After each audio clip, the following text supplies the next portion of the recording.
welcome. Let's get it. You know what I'm saying? Alright, man, let's get into it, man. Welcome. It's your boy, DishonTMC. And your girl, Shavante V.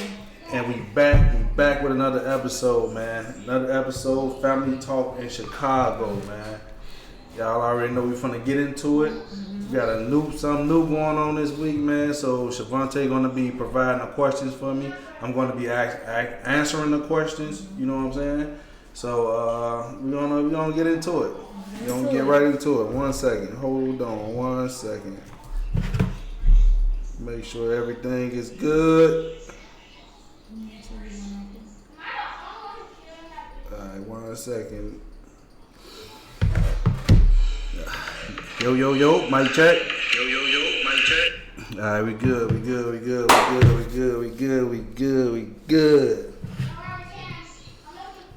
The TMC world, man. We back. If y'all ain't already hit that follow, man, make sure y'all hit that follow, man. Make sure y'all hit that sub on all social media platforms. DishonTMC on all social media platforms, man. Let's get into it. Let's get into the first question, man. What's the first question for your boy? My first question for you, Dishon. Where is you from? Okay, so I'm from Chicago, Illinois, west side of Chicago. Born and raised on the west side of Chicago. You know, Chicago, Illinois, west side of Chicago. I was a little bit in the south side for a little bit, part of my childhood, but majority of my childhood is basically west side of Chicago. Stand up, we in a build. Okay, Dishon, how was your upbringing? Did you have both parents in the household, or was just your mom, or was just your dad? My upbringing was pretty average, I would say. So I won't say it wasn't too bad. It wasn't too good. You know what I'm saying? It was like in between, kind of average. I didn't have a father in my household, like pretty much any other majority black household in Chicago. You know, didn't have a father figure in the household. It was my mother, it was my grandmother, them the two that raised me. And yeah, that's pretty much it. Okay, that's good to hear. How was it growing up in Chicago, Dishon? Growing up in Chicago, I'd say it was pretty cool, man. I want to say probably from the 2000s all the way to like maybe 2012. Them were the days where the kids can go outside, they can play. They can do, we can pretty much go party if we want to, you know, do everything. We was basically, if it was any violence, really, it was basically like fighting. I mean, people really was fighting. It wasn't really that much gun violence in Chicago how it is today. And if it wasn't really, we really didn't really too much know about it. But yeah, it was basically, we was free kids, like running around the hood, running around the projects, wherever you was from, you know. So yeah, it was pretty cool, man. Okay, that's good to hear. Do you have any siblings? So on my mother's side, I have 3 siblings. I have 2 sisters and 1 brother. I have an older sister and an older brother. Everybody is older than me on my mother's side. My sister, my 2 sisters and my brother is all older than me on my mother's side, and And for my daddy's side, I'm the second oldest on my daddy's side. So it's my sister, she older than me. Then it's me. Then it's my brother JJ. Then it's my 2 sisters, Elizabeth, Momo, and my other younger sister Savannah. Do you all have the same father? All your siblings? So on my mother's side, none of us have the same father on my mother's side. So all of us have different fathers.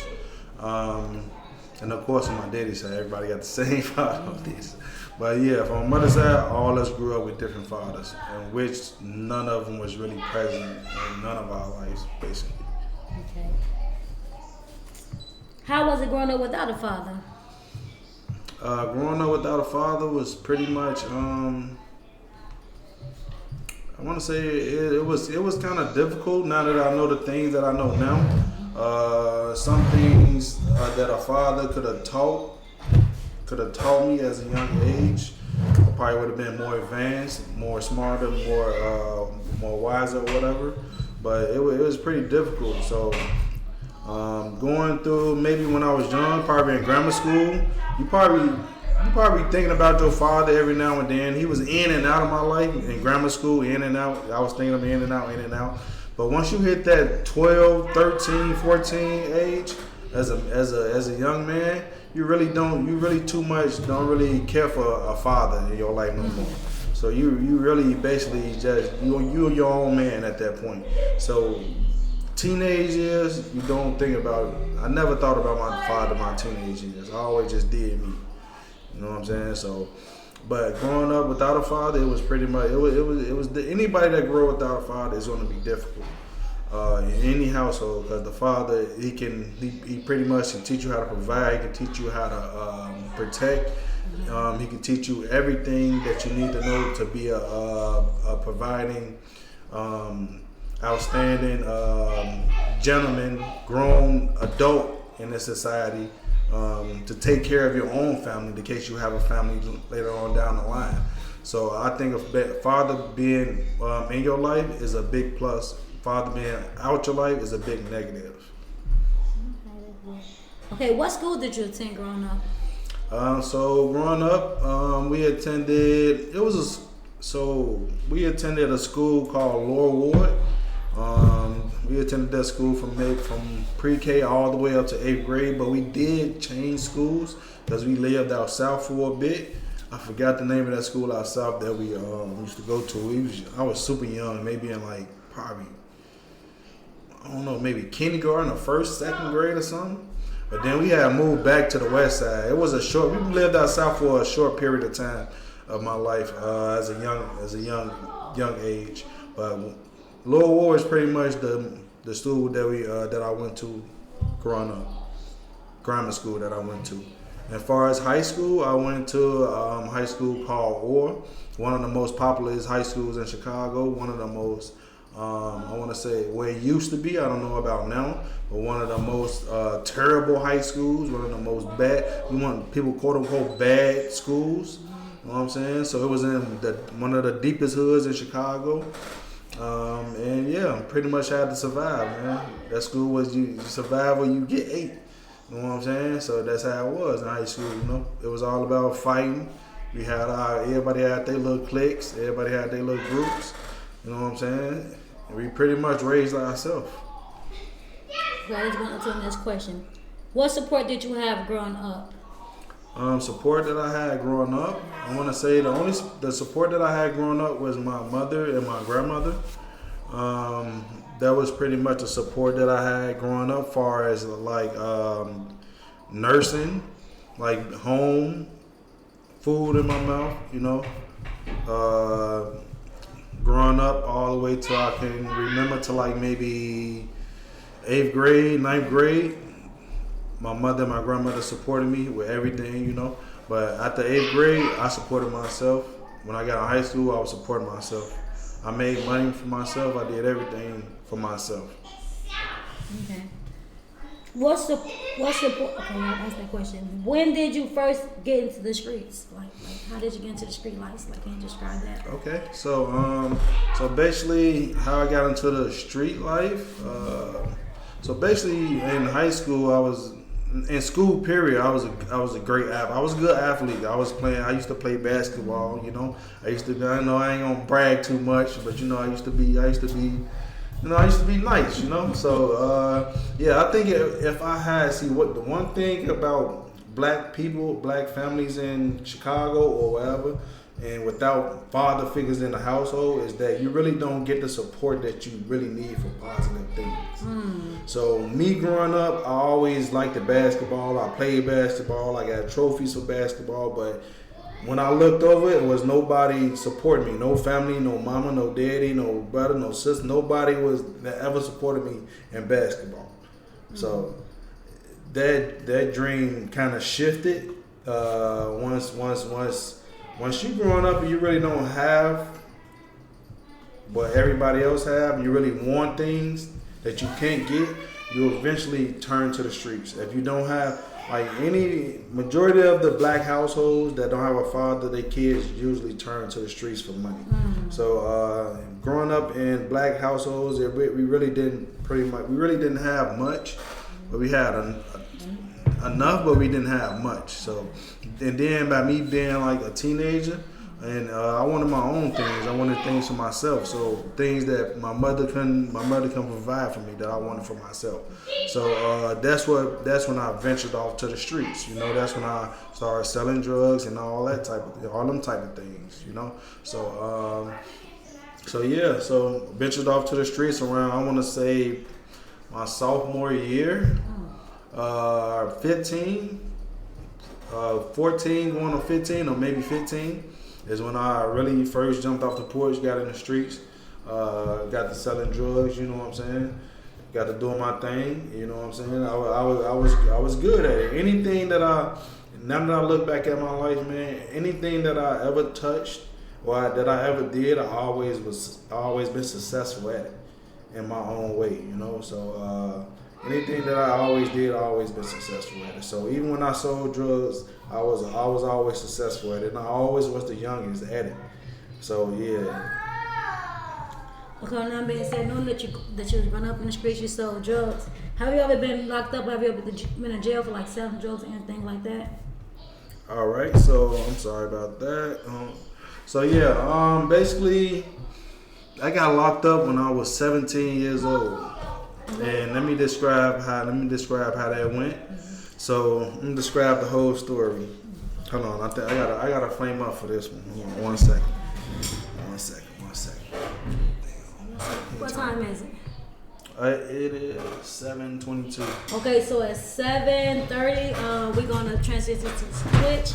I did put the link in the bio, the DishonTMC. Go download Twitch, y'all. 8 o'clock. 8 o'clock. We're gonna go on Twitch.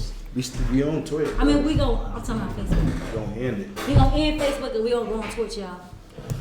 So, yeah. All right, my bad. We back, man. So what was the question again? Okay, so the question was. I gotta flame up for this one, man.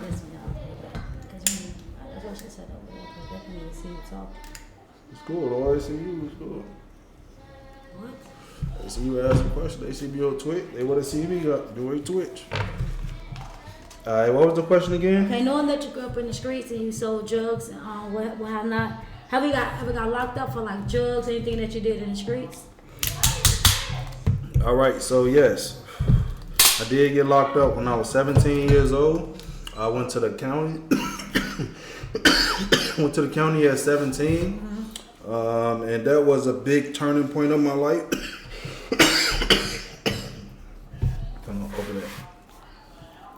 That was a big turning point in my life, so I got locked up at 17. So let me break it down how it happened.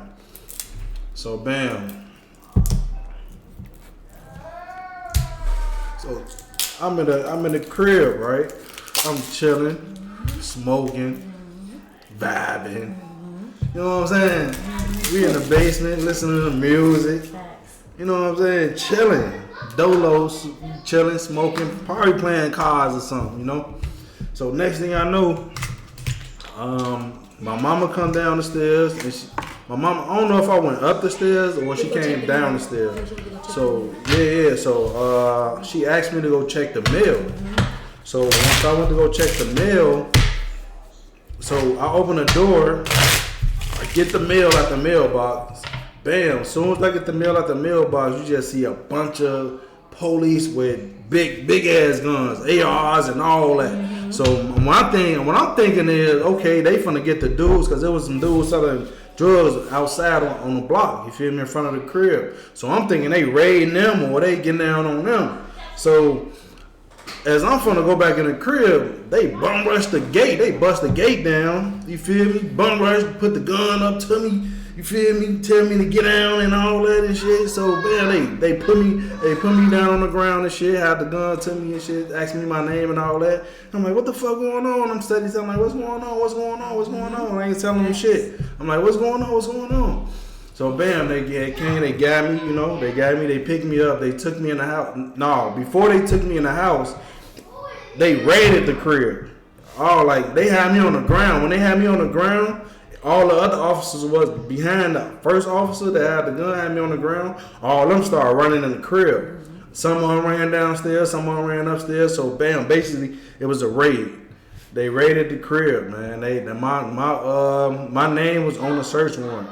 But the crazy part about it is that they didn't even know who I was. And I'm gonna tell y'all about that. They didn't even know who I was because I never told them my name. They had my name on the search warrant, but they didn't know. They couldn't put a face to the name, basically. So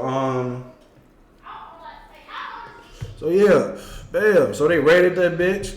You feel me? They had me upstairs in handcuffs. You know. So they raided that bitch. So they end up finding a shotgun in my mother room under the bed.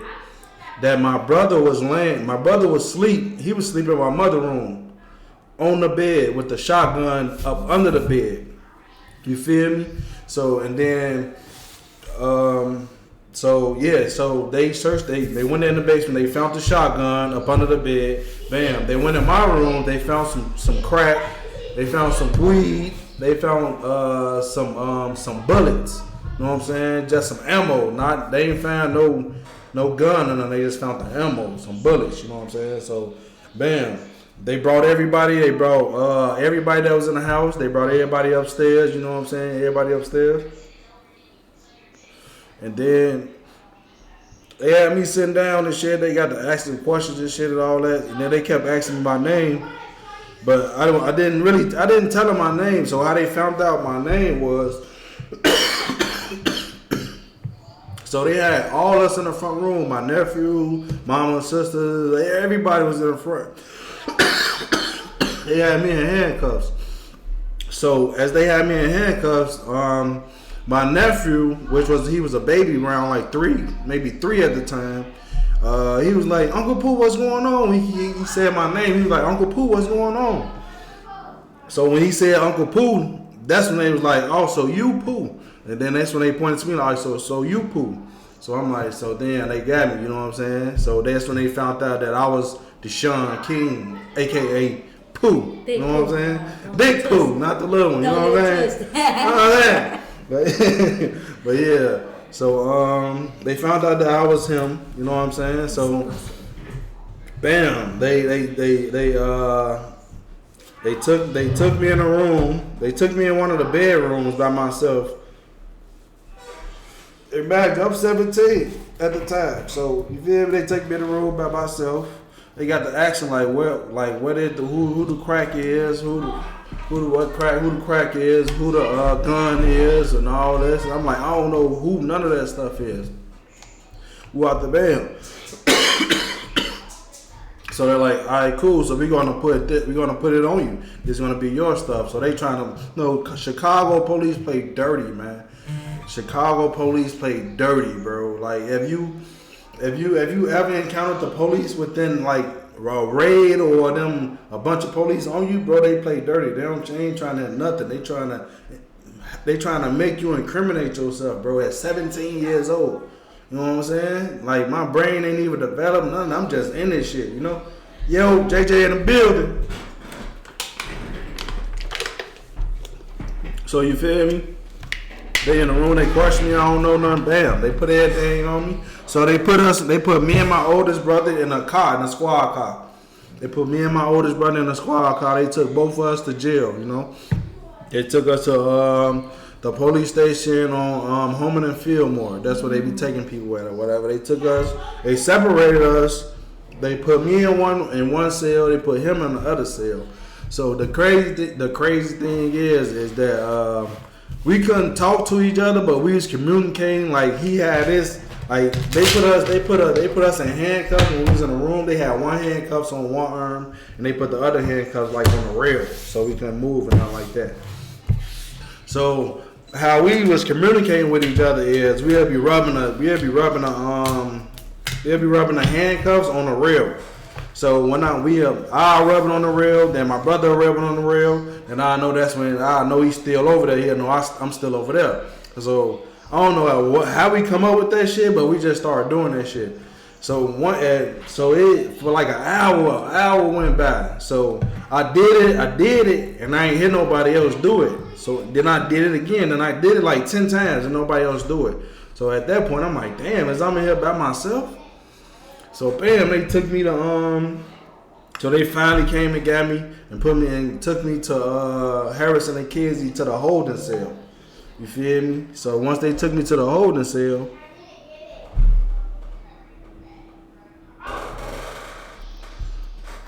Once they took me, give me 1 second. Give me 1 second, 1 second. Hold on, talk to him real quick.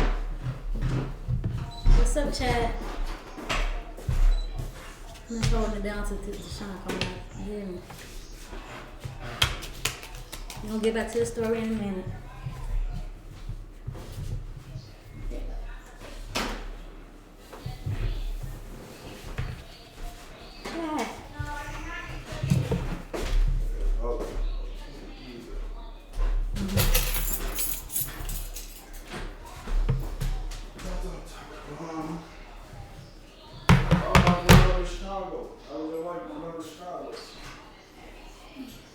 He said, how's my life going in Chicago? Very much the same as his, y'all.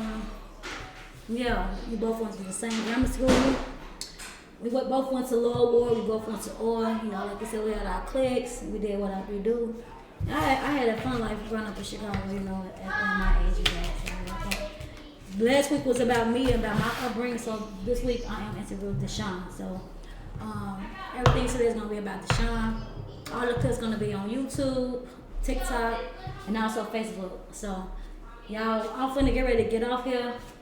So, I'm gonna show the chat one time.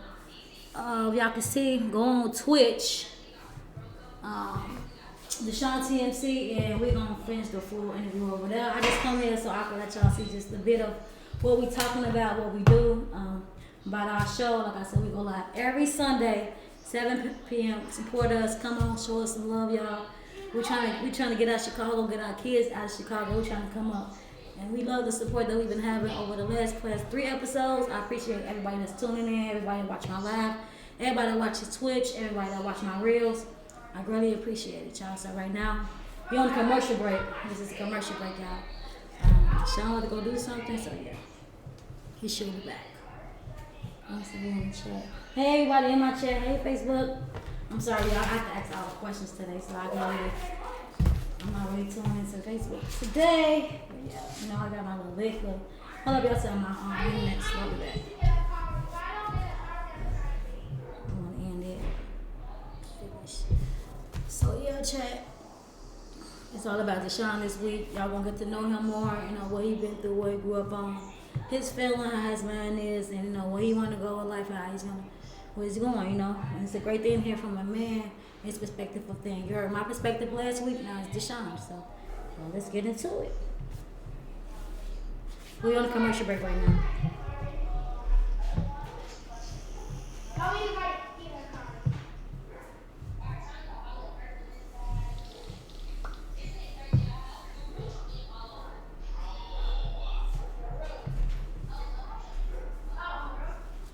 Yeah, we're in a commercial break, you guys. Commercial break, commercial break. And he's back, you guys. So we're gonna go back. I don't know if he's gonna start from the beginning or I like to start it where we started from, but yeah, he's back. He's back from the commercial break. That just 2 minute commercial break. And we're back. It was a commercial break.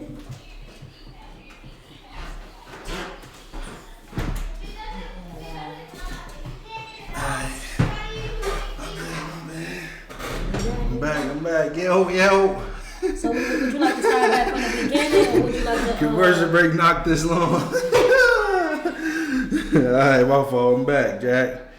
Okay, would you like to start from the beginning, or would you like to start out with y'all when you had went back to Harrison, when they took you to the holding cell? Alright, so yeah, bam. So they take me to the holding cell, right? I'm in the holding cell for like 24 hours in that bitch. Cold, you feel me? Everything cold.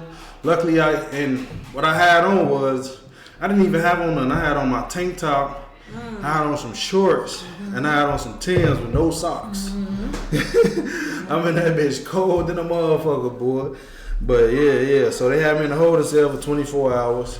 Bam. 24 hours. They take me to the the next day, early in the morning. We go to court. Next day, early in the morning, we go to court. You feel me? So once we go to court, so they told me my bond and all that. Once they told me the bond, then they took me back to, man, I'm talking about when you go into the counties, yo, I'm talking about you being like, goddamn it, 20 bullpens. Yo. First, matter of fact, let me tell y'all the process of this shit, bro. So when you first get locked up, they first take you in. You go to one bullpen with like 20 motherfuckers in there. Motherfuckers shitting, motherfuckers pissing, motherfuckers sleep, motherfuckers arguing, some motherfuckers finna fight, motherfuckers talking about what they just did, what they got locked up for. There's all type of shit going on in these bullpens, man. So bam, once you come from this bullpen, then you gotta go through a screening that you gotta go through some shit that they scan your whole body, make sure you ain't got no weapons, and some whole other shit. They scan your fucking body, give you an x-ray, some shit like that. Bam, once they do that shit, they put you in another bullpen. You feel me? This before you even get on deck. They put you in, that's the first one, then they put you in the second one. Have you in that bitch. In each bullpen, you in that bitch for like an hour and a half, Joe. Just waiting. So bam, once you get to like your fifth bullpen, bro, then they take your picture and shit. You take a picture, you know what I'm saying? Your mugshot picture and all that. Then you got to go through another scanning device and all that. Then once you do that, they take you to a room. Now you finna go on deck. They take you to a room. You gotta take off all your clothes or whatever. Then you gotta put on a jumpsuit. Then they give you like a bag or whatever, so you can take up like a sheet or whatever. Bam! Once you put your jumpsuit on, you gotta go sit in another bullpen. Damn. I swear to God, you gotta go, bro. They locked me up. Well, I went to court like at 8 in the morning. I ain't get on deck till like maybe 5 or 6 in the morning, bro. The next fucking day. The next day. Damn. From 8 in the morning to the next day around 5, 6. Number bullpens, number scannings, changing clothes, just a bunch of bullshit, man. Wow. On my mama. Then when so they take us in. They take us to that bitch. And then bam, once we in that motherfucker, you feel me? So once we come in, only thing you hear is motherfuckers saying it's a bunch of niggas on this side, like 300 niggas on this side, like 300 niggas on that side, like 300 niggas in the back. So, and then we walking in the middle. It's like maybe 50 of us, like, no, not 50, maybe 25 or 30 of us that's walking in a straight line. These are all the new people that's coming in. So, as we coming in, only thing you hear is on the new. On the new. Everybody saying on the new, then every motherfucker just asking you, like, what you is? Motherfucker ask you what you is, you walking in that bitch. I'm just looking at motherfuckers. I'm just walking in that bitch. So, in my head, y'all already know I ain't for none of that. You know what I'm saying? So in my head, I'm 17. I didn't know shit about jail. You feel me? So every fucking stereotype or every fucking thing that they said about jail was in my head. Dropping the soap and all that shit. That shit was in my head, boy. I want for any motherfucker that looked like they was gonna do some shit. It was going up ASAP. That's the timing I was on my kids. But it wasn't even like that at the end of the day. But I'm gonna get to it. But that's what I had going in that bitch. I was on that with any motherfucker, with my kids. Anybody talk crazy, look like they it's on and popping. You know what I'm saying? But yeah, so we go in that bitch. They asking everybody what they is and shit. You know what I'm saying? So bam, they call it the day room. They sit us in the day room. Everybody sit down and shit. You feel me? Then they explain to us about why our beds and why our bunks and shit at. Then bam, once the guards leave, every motherfucker go to their bunks. Everybody surround everybody. Like when I went to my bunk, like 30 motherfuckers surrounded me. Type shit. What you with? Ooh. So bam, I tell them what I'm here, what I bought out the bam, gave them a shit. You know what I'm saying? So they like, oh, so you with them over there. Woo. So they told me on where who I'm supposed to be talking to get whatever I need to get for to be in that bitch. So bam, I go to the motherfucker who they say go to talk to or whatever. So he give me some soap, give me a bunch of shit, you know what I'm saying, cookies and shit. You know what I'm saying? So no, I was in that bitch, you know? I was in that bitch. I wasn't no neutron shit, none of that. I was in that bitch with whatever. On some young dumb shit, you know, like, on some young dumb shit, on God. But yeah, so I'm in that bitch, man. It was the worst time it was the worst time, but it was the best time. I won't say the best time. It was the most. It was the worst time, but it was the most knowledgeable time. You know what I'm saying? So that's what I could say. It was the most knowledgeable time. I was 17. I went through that process and I learned a lot, man.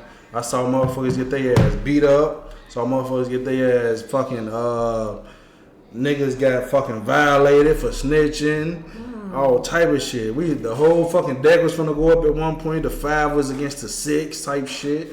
You feel me? I saw my homie them come in and out that bitch. Oh God, I was in that motherfucker. So, once you in that bitch, if you don't know how to adapt, see, me, I'm a very adaptable person. Anywhere I go, anywhere I be, I'm very adaptable. That's why I think I'm so, I don't want to say successful, but I think that's why I'm so, like, I succeed at a lot of things in life, because I'm so adaptable. I can adapt to anything in life. So, bam, by that being said, once I was in there, you feel me? I'm locked up. I'm in the county. So now niggas teaching me how to steal. Niggas teaching me where to get my hair cut at. Niggas teaching me how to. You learn everything in that bitch. So the first night I'm in that bitch, I'm ready. I'm gonna take a shower. You feel me? Go ahead. I'm in that first time I'm in there. I want to take a shower. You feel me? So mind you, I'm 17. Everything that goes on that anybody said about jail, about raping, about dropping the soap, about anything like that, that's in my head, bro. So, bro, these niggas, I go in the fucking shower, man. Pause before I even say any pause, no homo, whatever. You know what I'm saying? So I go in the fucking shower, bro. This is my first. I go in the shower. Tell me, it's 90 niggas in that bitch, butt naked. What? Pause.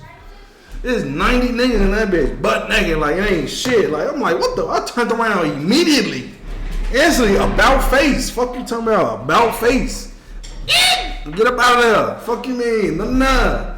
These niggas comfortable as hell in that bitch. I cannot go to, bro. I cannot do what? You in that bitch with 100 niggas and you in that? Oh, then that been a shower. Come on, bro. So this how I took showers in that motherfucker. So I'll wait till like 4 in the morning, 4 in the morning, you know what I'm saying? Wait till like 3, 4 in the morning, and nobody in that bitch, most of the air motherfuckers sleep. Only the guard really the motherfucker that's woke, you know what I'm saying? So I go in the shower. This is my whole process. I walk in that bitch, you feel me? I turn the water on, I look around. I look around like 5 times, check my surroundings. I walk around the whole bathroom, make sure ain't nobody in that bitch. Nobody on the stalls taking no shit. Nobody. I'm walking around the whole motherfucking bathroom, bro. So bam, I get in that bitch. You feel me? Ain't nobody in there now. I'm in the shower. I look around the shower. Ain't no motherfucker in the shower. You feel me? So I'm not getting butt ass naked in that bitch. Hello. You got me fucked all the way up. I'm not getting asshole naked in that bitch. So you feel me? I leave boxes on. You feel me? Hey, leave my boxes on. Take everything else, I'll put it to the side. Leave my boxes on. I wash up with my boxes on. You feel me? I wash up with my boxes on. So when I'm washing up with my boxes on, bam. Wash everything. Make sure I ain't dropping the soap. I made sure I ain't dropped that motherfucker. Boy, what? As soon as I dropped that bitch, it might have been a motherfucker behind me. So what the fuck? Oh, life, but no, I kept boxes on, washed up, 3, 4 in the morning, bro, every time, man. When nobody in that bitch, I just went, I'm not comfortable being naked. Like, come on, bro.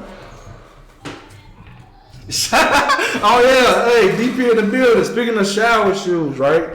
So it's a funny story. So my homie, but I'm gonna call him my homie. I met him in there though. So he was like sleeping on my next bunk next to me. So when I got out of the shower, he was woke and shit. So I'm walking barefoot. I'm walking barefoot because I ain't had no shower shoes.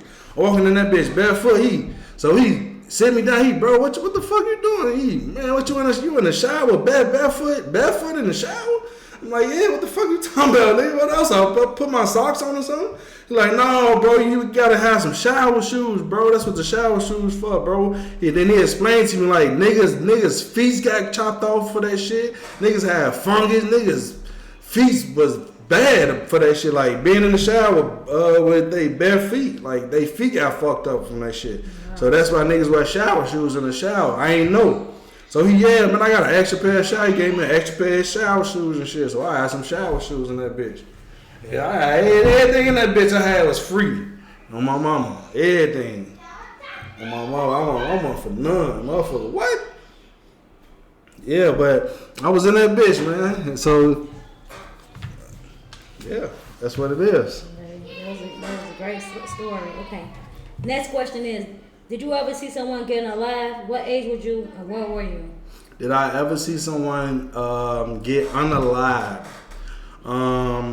I did. Unfortunately, I saw a couple people get unalive, but the very first person that I ever saw pass away in front of me, like I was maybe, this was out south. So we used to always travel out south to our, we call our grandmother. Her name was Queen Mary.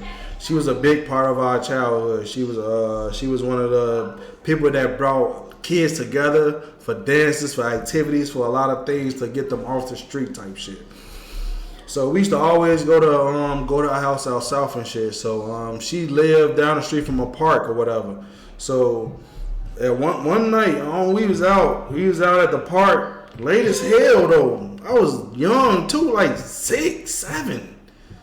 But we was out in the park with my sister and my sister was maybe like 12 or some shit. We was out in the park late at night. I remember this shit like yesterday, bro. So we heard some gunshots. So some gunshots and shit like right down the street. Like not even right down the street, like maybe a couple feet away from us type shit in the gangway.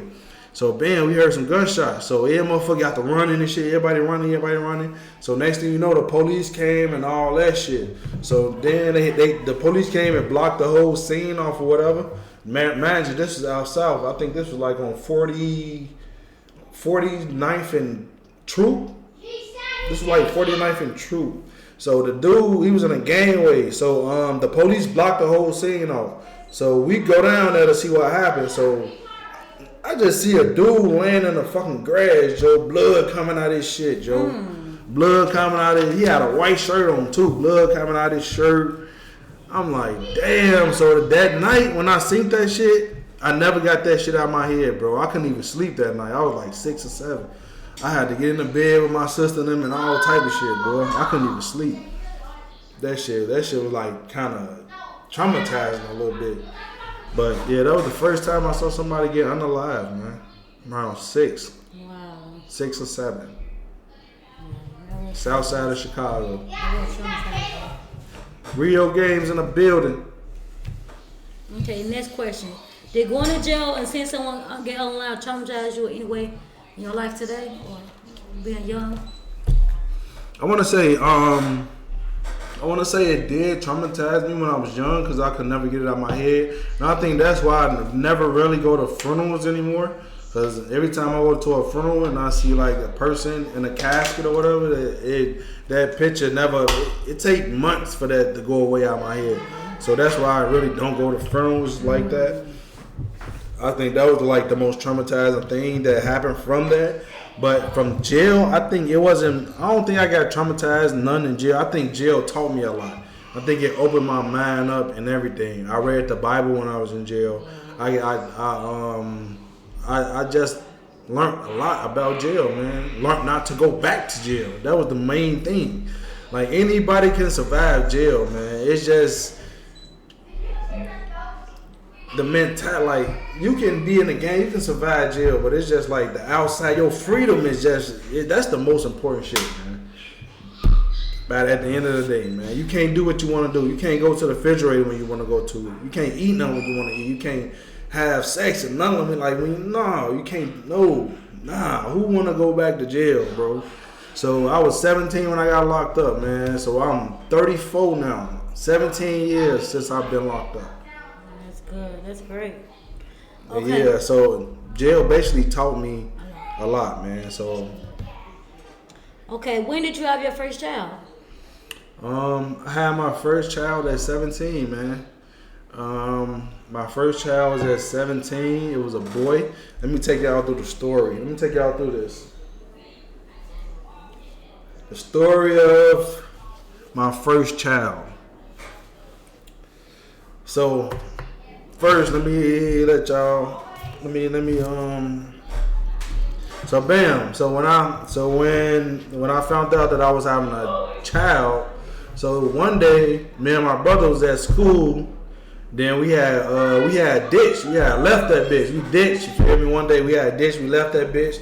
Went on the 400. We went in the hallway. We got the smoking. We smoking and shit.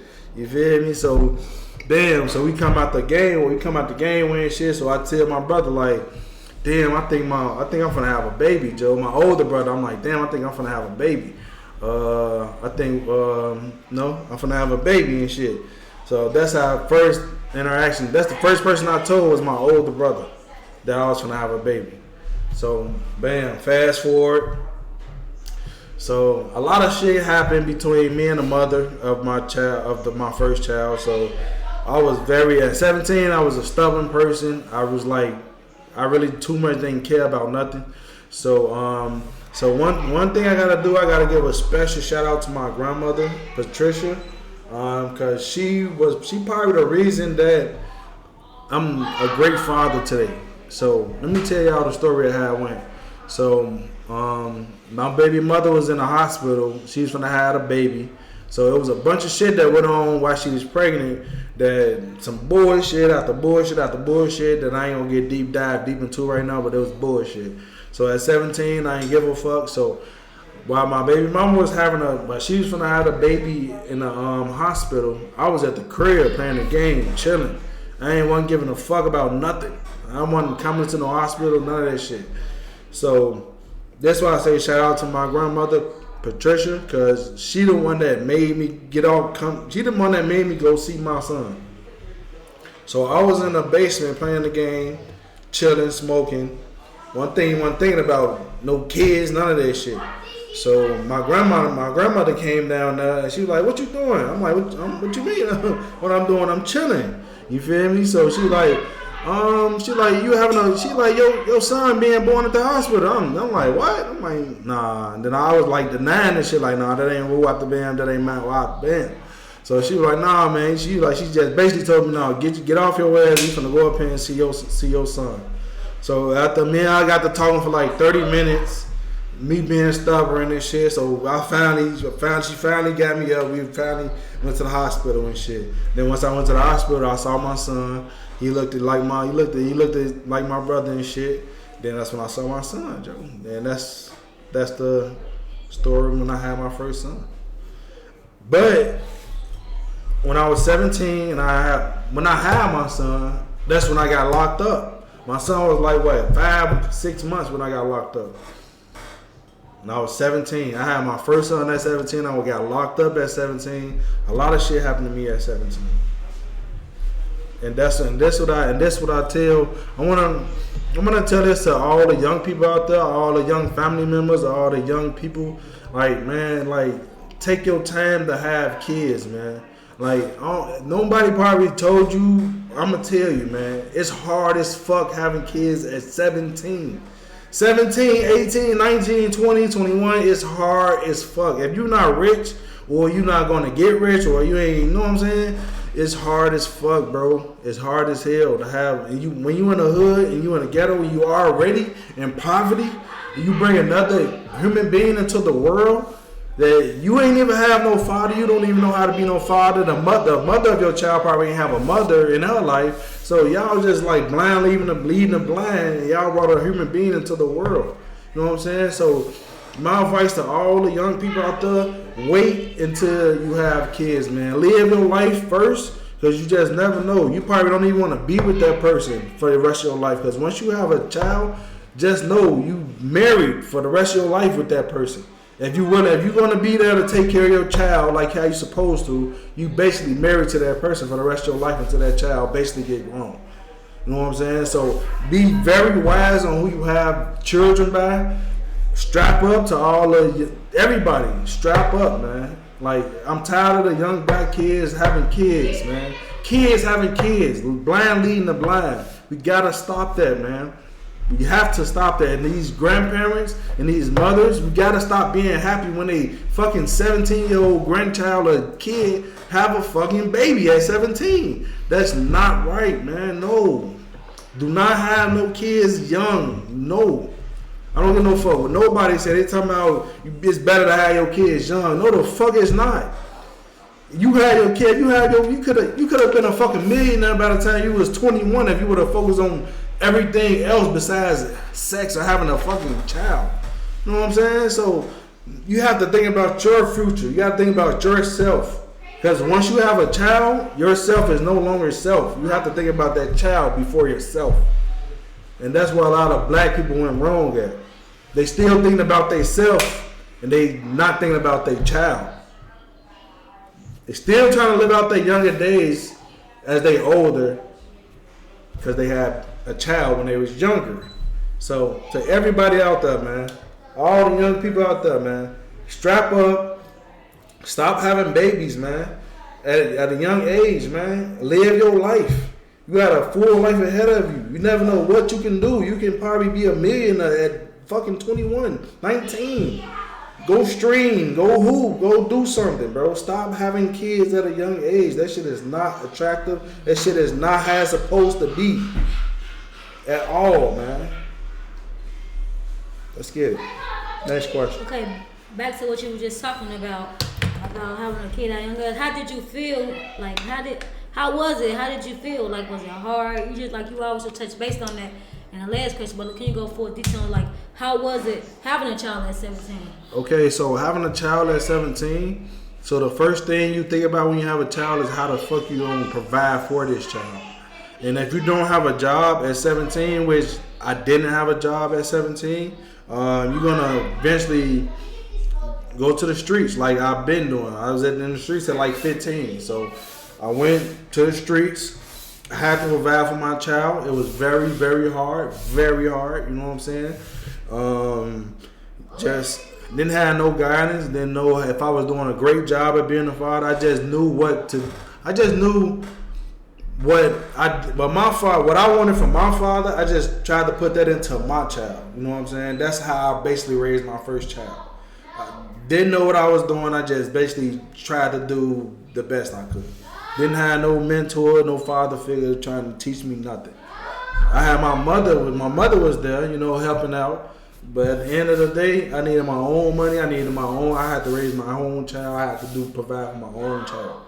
So it was a very hard process, you know what I'm saying? But when I had my child, that's when I finally left the streets. I was 1 foot in the streets, 1 foot out. So when I finally just said, fuck the streets, you know what I'm saying? I just went fully on work mode. From that point on, I just started working my ass off. And that's what I'm saying.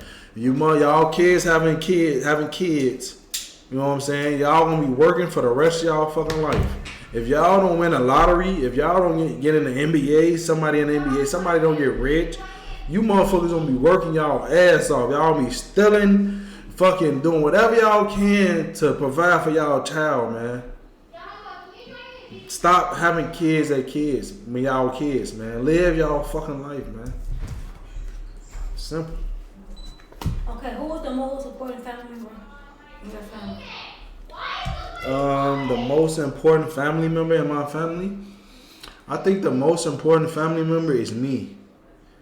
And the reason why I say that is because everybody in my family before me didn't know how to push the generation forward.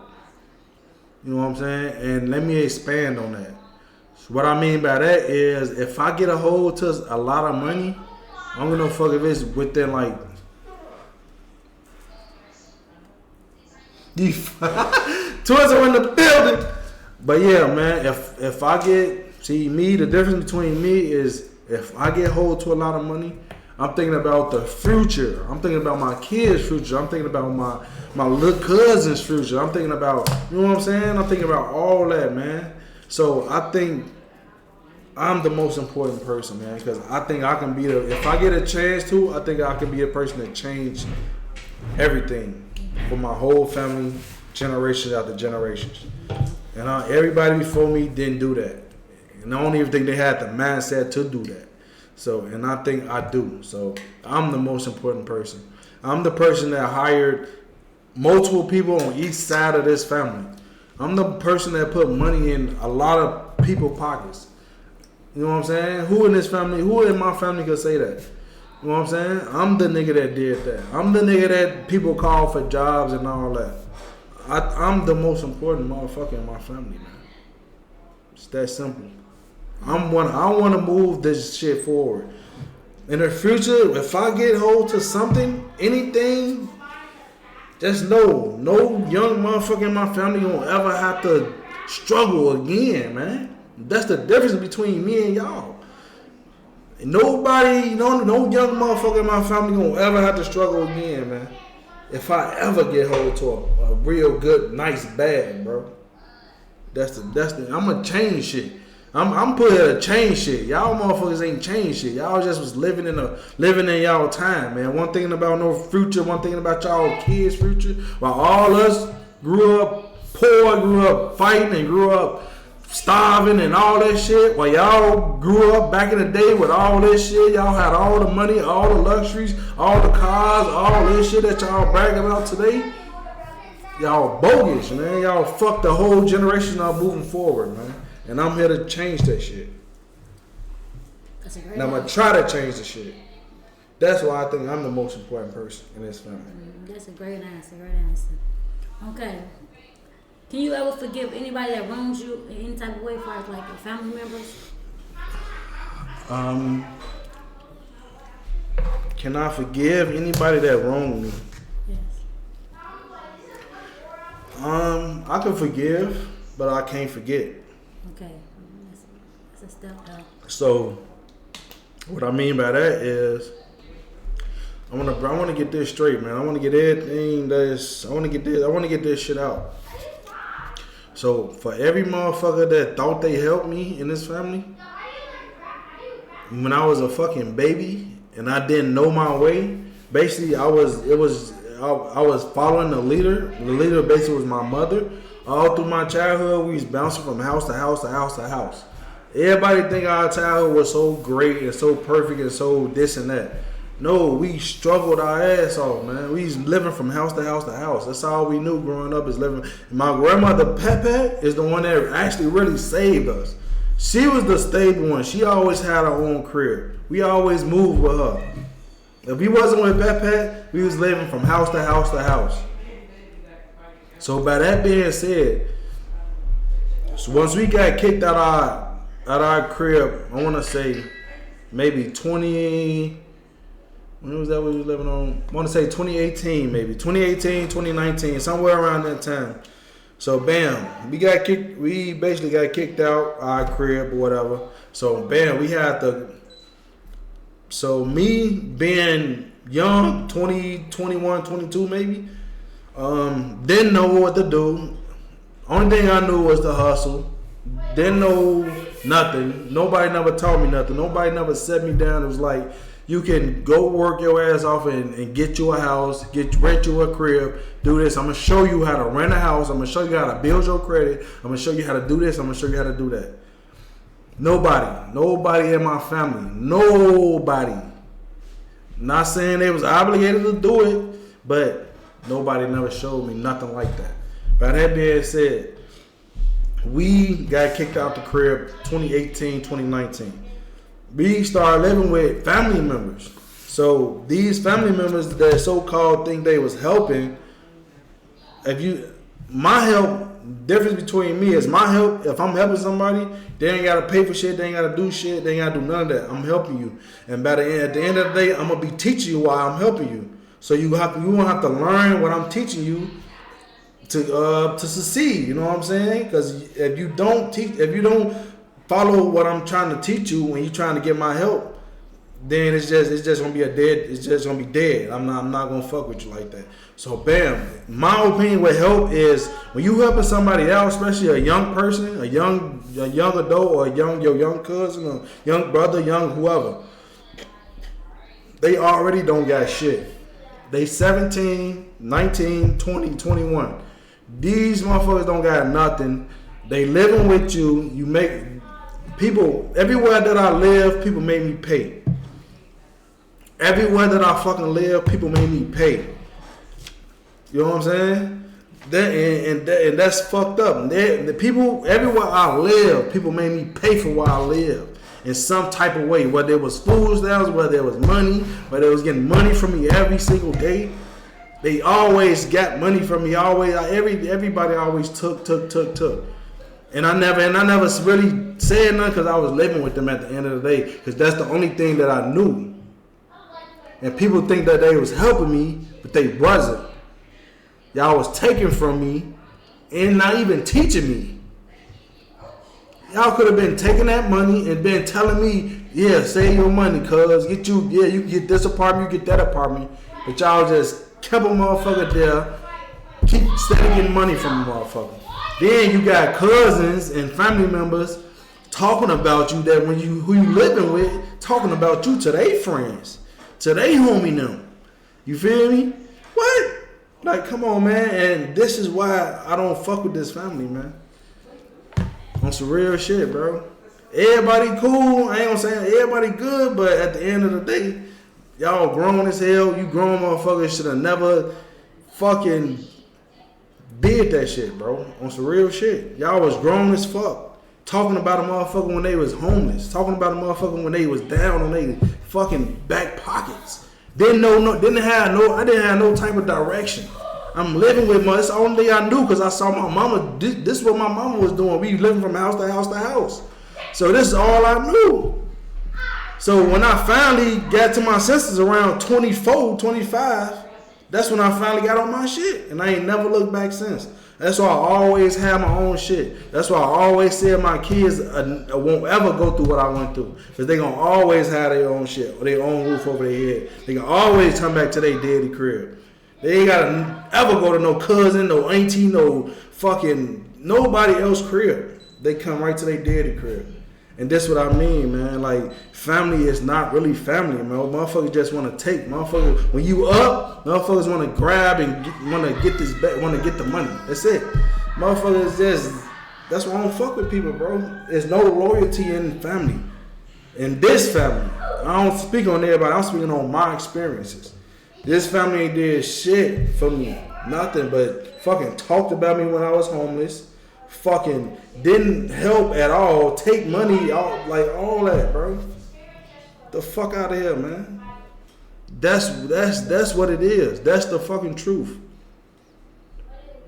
All you motherfuckers thought y'all was helping and y'all was taking, not giving nobody no advice, none of that shit. When motherfucker was young, y'all foul as hell, man. I never do that to none of my little cousins. That's why any one of my little cousins that ever called for a job or anything, I always got to try my best to get their ass in a job. I try my best to look out for my little cousin, nigga. The fuck out of any motherfucker that ever, you can ask any little cousin in this fucking family. Who the fuck who they rather look up to, me or anybody? Put me against anybody. Who the fuck they rather look up to, me or them? You know, do a fucking poll on that. Stop it, bro. I'm the most important motherfucker, man. It's that simple. Motherfuckers, y'all, these older motherfuckers in the family ain't did nothing for nobody, bro. But they just looked out for their damn self, man. Get y'all ass out of here. Mama and daddy side. Daddy side definitely ain't do shit. I ain't even see none of their ass. Only motherfucker was my grandma. May she rest in peace. My grandma the only motherfucker. Not no uncle, not no daddy, not no none of these motherfuckers.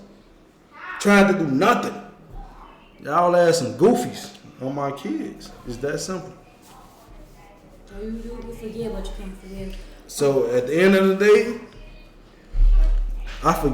I forgive, but I never forget, man. And this the thing. It's the thing with forgiveness. It's like when you start growing in your career, when you start getting bigger and bigger in your own phase, you know what I'm saying? You have to forgive to move on. You know what I'm saying? Because when you in your bag in your own process and doing your own due diligence or what you got going on and succeeding at it, you don't want no bullshit around you. So you have to forgive people.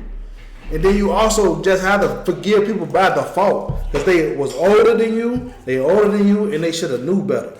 Everybody that's older than you should know better, bro. And that's the thing about this family, bro. I don't think nobody know better. Okay, that was deep, very deep. Most people won't understand it because, like you said, you use I statements. You speak from your experience. You didn't say this and that or how. You was like to say, what's my experience, how I felt through the situation. I understand it because, like you said, it's always good to use I statements when you explaining what you've been through because you was in them there everybody get offended, so you said so it's everything that your personal things that you want to do. And I love that for you. Okay, so is there anything you want to talk about that's on your mind about anybody, family, friends, etc.? Is there anything I want to talk about? Twist.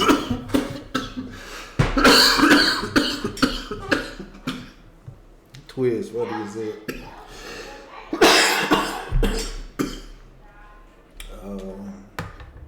Hold on. Pass me some. Pass me one of them shirts or something. It's hot as hell. Nah, I'm smoking. Alright, so anything I want to, what's the question?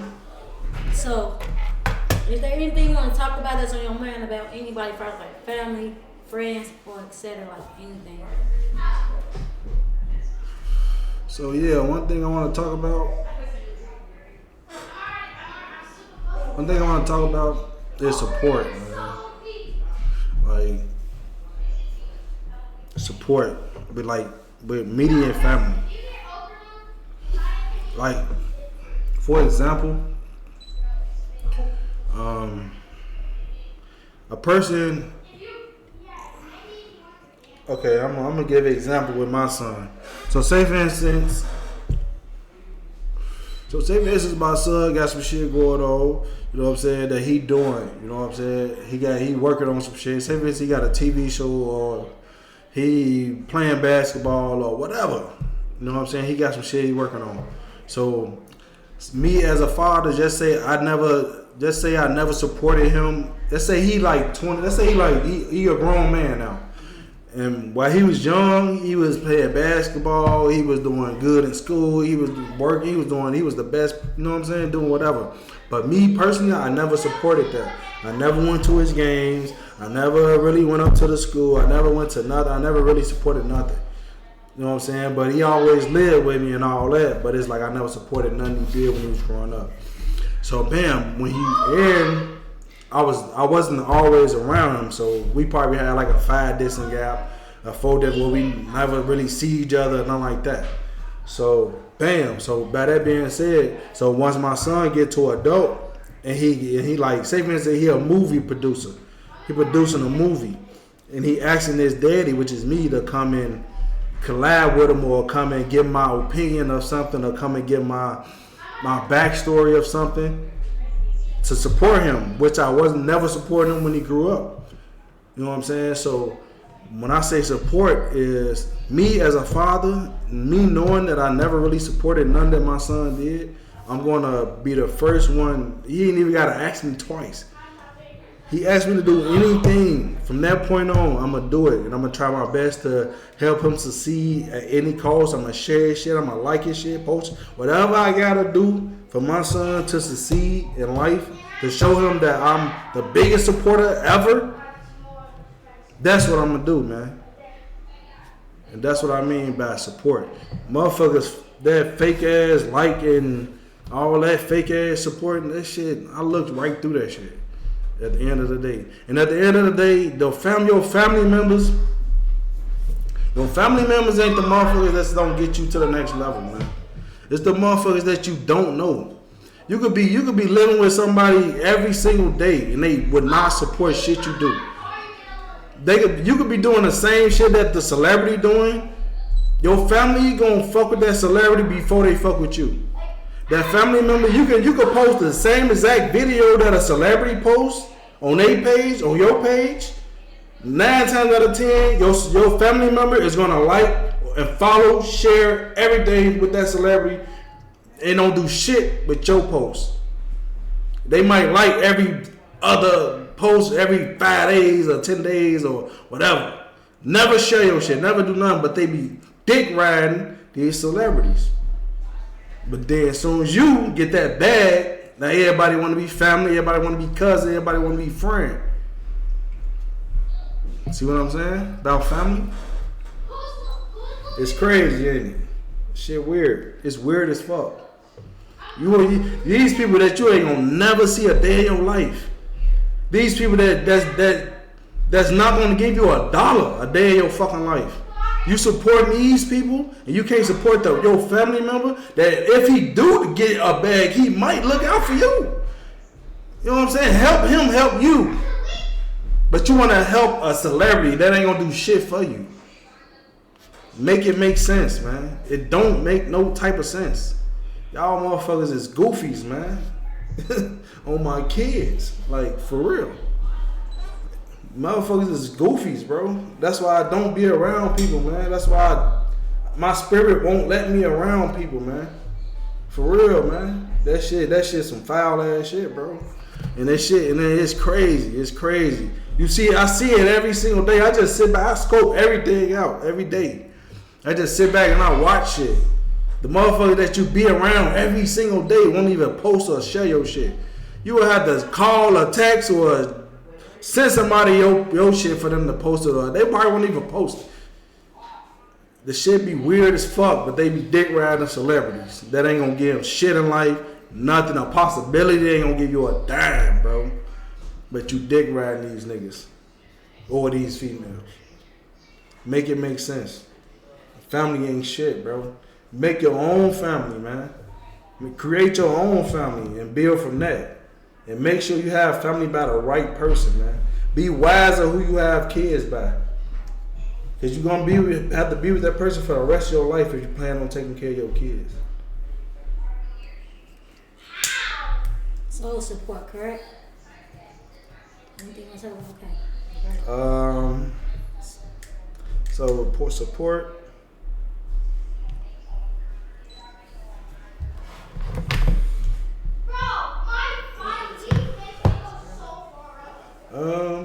That's pretty much.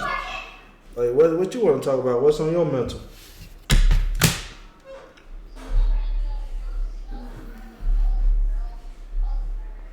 Yeah, they can't see you, did it? But that was the last question.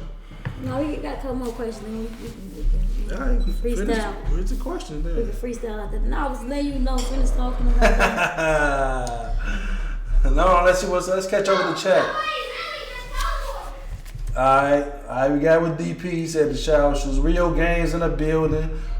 Twizzle, he say I can't pull out, bro. He funny as hell when he talk about. Oh shit, you better pull out. You gonna be having a baby for you, man. Shit gonna be real, bro.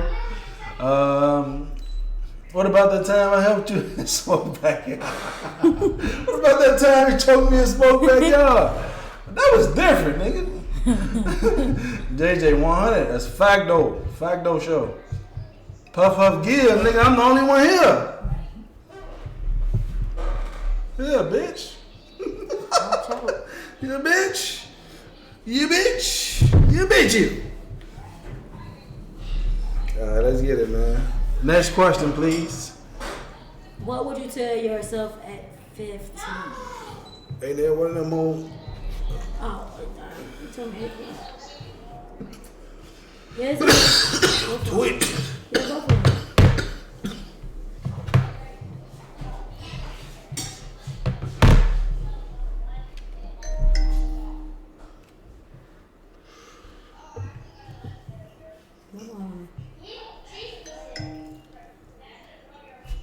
You say what now? I said, what would you tell yourself at 15? What would I tell myself at 15 years old? Alright, so at 15 years old, what I tell myself?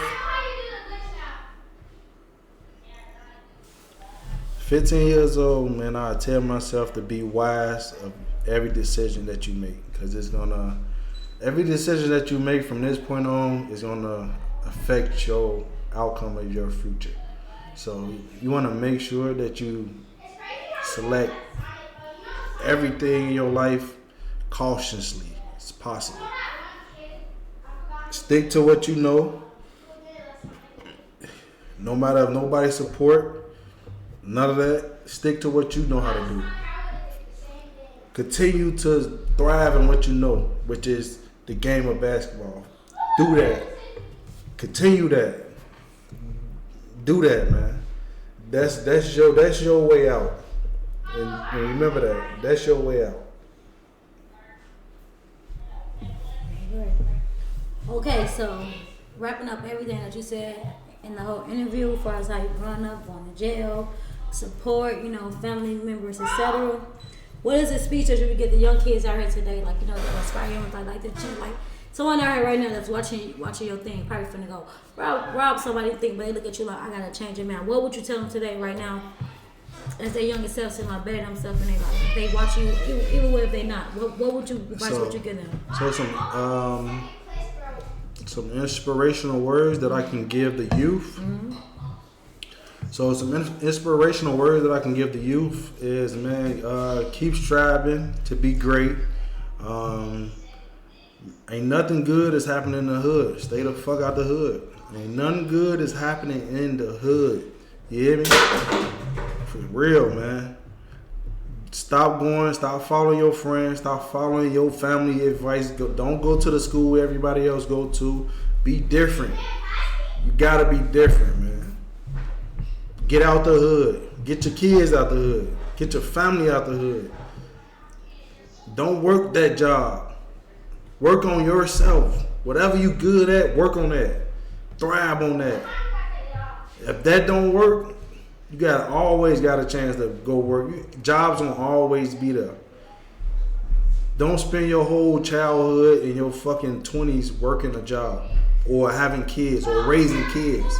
You spend your teenage years and your 20s working on what you can be great at. What's going to get you out this. What's going to get you a better life. You know what I'm saying? If that don't plan out in your teenage or your 20s, in your 30s, that's when you start working your ass off. Working for somebody else. Other than that, man, strap up. Don't have no kids at an early age. Live your life. Strive to be great, man. Stay the fuck out the hood. Ain't nothing good is happening in the hood. Be different. You know what I'm saying? That's what I can give right now to the youth.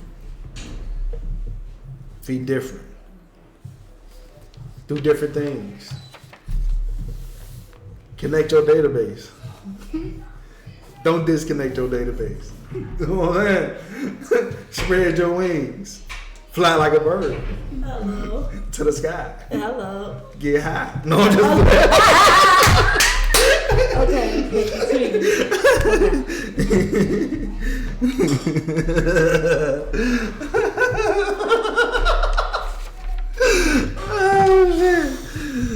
Oh shit. Do different things. You feel me? Fly high in the sky. You know what I'm saying? Next question. So that concludes all the questions that we have for you today. Okay. And overall, all the questions, I love her understanding, because I love that you use I statements. I said earlier, like, I statements is a good thing when portray yourself about your childhood and growing up. Using them and they, it will be conflicted in interviews. So you use I statements. I statements are based on what I know, everything I went through as an individual. And so I like that, and I love that for you, that you actually open up. You let people know what you think about, whether they like it or not, this is from your perspective of things, maybe they can understand and grow from this and how you understand about them as a family member, not throwing no shade or anything, but maybe they can help them build a better relationship with you because now they know how you feel, some people might take offense, some people might like, okay, I now understand where he came from, how he feel, maybe I can get into him, get to know him more better about this off this interview. Yeah, that's a fact.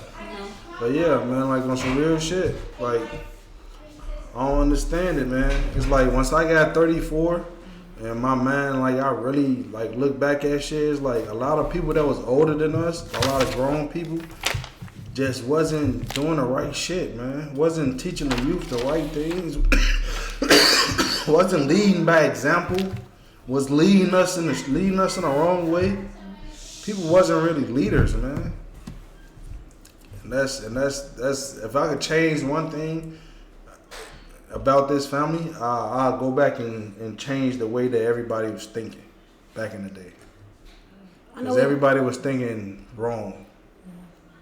The wrong way. So I know many questions, but why don't you think that nobody in your family was leaders? Like you said, like back in the day, a lot of people had this and that. Why do you think it was not one leader in your family to ever teach you this? Like what happened? What you think happened? Like why wasn't like one? And you say, like you said, Pepe, she was a good person in your life who helped you and out. She is a great leader for you. But other than her, why you think, like you said, I feel like I'm the I'm the most important person in my family. So why you feel like it wasn't another leader before you today? I feel like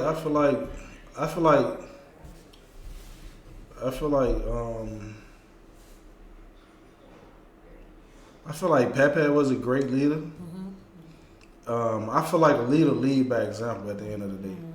Mm-hmm. And what I saw from my grandmother, Pepe, is she came and every day she went to work. Mm-hmm. She always had her own shit, her own crib, her house always been decked out, furniture, everything. She never let you touch her walls. You know what I'm saying?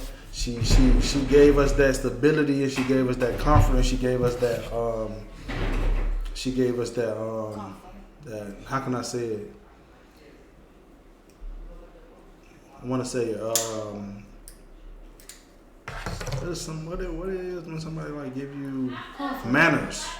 She gave us great manners. You know what I'm saying? We got great manners from our grandma. She always had that. You know what I'm saying? But once we separated from our grandmother, that's when the chaos began. That's when the streets happened. That's when motherfuckers stopped working. Motherfuckers was in the streets. Motherfuckers was selling drugs. Motherfuckers doing this and that. So, yeah. So that's it. I feel like if anybody in this family was in a good position, and they saw any one of they fucking young relatives struggling and homeless and shit like that, I feel like somebody should have came and gave some advice, gave a helping hand, anything, bro. I had to dig out that grave myself. I had to dig that. I had to do that. Ain't nobody do that for me. I ain't had no big brother to do that. I ain't had no big cousin. I ain't had no uncle. I ain't had none of that. I had to do that. I dug myself out of that. I ain't had no daddy, none of that. I dug myself out of that to where I am today. And the great thing about that, like you said, all the stuff you said today, that was the stepping stone for you who you was today.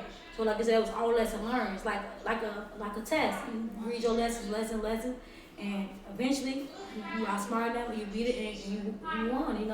At the end of the day, you winning. As you see right now, nothing. Like back in the day, everything was a loss. Now you winning. People will never expect that from your upbringing. Everything you said, you don't have nobody to teach you this. People that support you. You stopped going. You had to hustle. You was in the street, but at that time you thought you was losing. It was all a stepping stone in your man. Everything that God was just like, it's like right down the road. It was just a red light, and now right now it's green light and it's on go mode. And now y'all at yellow light. Y'all, it's like when he come up, it's gonna be back to the red light. Everything's gonna stop. Y'all, he's like, like he said, he's sorry. Like he understand that, y'all helped him get through the trauma by putting him through the trauma. Now That's what it is. It's like the people your family is the people that put you through the most trauma. It's like the people that you don't know is the people that get you out the trauma. You know what I'm saying? The people that uplift you is the people that you don't even know. Motherfuckers, you know what I'm saying? And it be crazy how that shit works, man. And that's what I mean, man. I don't know if it's just my family or if it's everybody's family, but my family is fucked up, man. Everybody is separated in my family.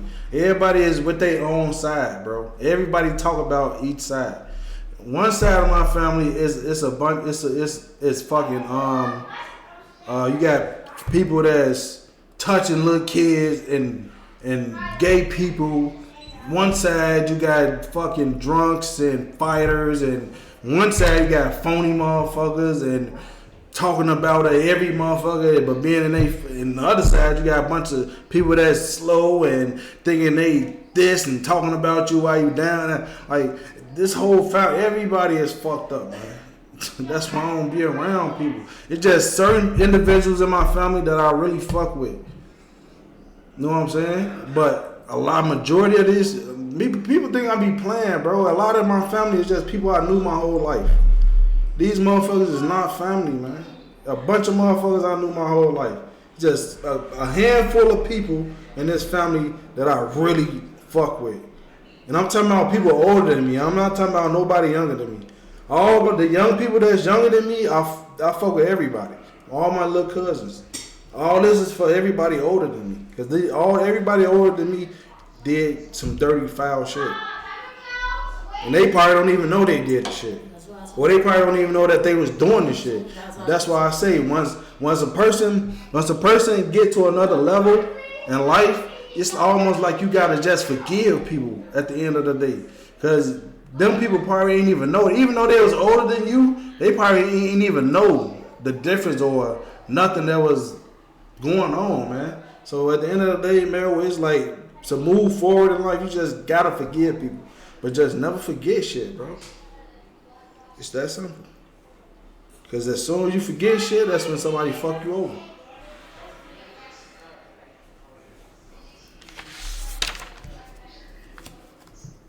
That's understandable, you know. Like Yeah. I said, blood, sometimes blood is only blood, but then it's always blood, you know. You grow up with these people, you think you're going to know these people, you know, for years and years and years. Not just your immediate family, it's your whole family. Overall, you see them every day and you just see, it should change, you know. You feel like, I'm going to know this person is going to support me, you know.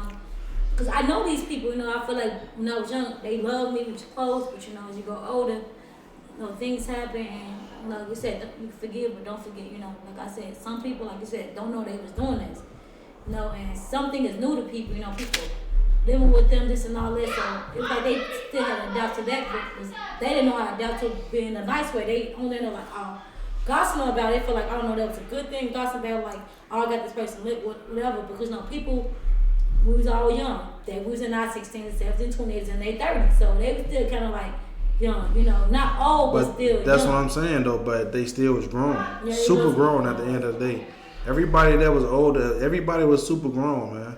It's like, how could you not know that? Why would you talk about your little cousin and he homeless? And he don't even know, and he just doing the shit because he saw his mama doing the shit. He don't even got no direction. You ain't even come up to him and tell him, like, you can do this, you can do that, you can do this, you can do that. You just fucking, like, getting whatever he can give type shit. Okay, so this is gonna be like the last question. So you said, how was it being homeless? Like, what did you, like, as far as, like, not even living with someone, being homeless, like, where did you go? How did you eat? Like, you know, you said you had a son, like, how was it? Like, where was y'all? Like Okay. Open the mind to people that, like, don't know about being homeless with a child. Like, how was it? So most people, they stay with, you know, you can stay with your mom for the rest of your life, you know. Your mom always had a crib, but how was it, like, not living with a person, but being actually homeless? Because at that point in time, you was actually homeless, like, I ain't gonna even lie, bro. That part of my life, man, was one of the deepest and the darkest times of my life. I ain't gonna lie. Being homeless and living from house to house with people was was the darkest times, bro. Because people treat you different, people look at you different, people talk about you. So what I did was, so basically, I always had a car. So I always had I don't know, for some reason, the Most High Power always kept me with a car. I always had a car. So I sleep in my car. And when I'm homeless, I sleep in my car. And I always had my own weed and shit, so I always sold weed. I always went on the block and sold shit, you know what I'm saying? I stole shit, pawned shit. Whatever I could do to get some bread, you feel me? Motherfucker did that. Motherfucker slept in cars and shit. My son was at my grandma's house or at my mama's house, you feel me? Then I'll pick him up in the morning or whatever like that. But overnight he'll be sleeping at one of their cribs. But yeah, you all night you in the car, you know what I'm saying? Smoking or hustling. Then you fuck around, go to sleep around 3. Wake right back up early as hell. It was just a long.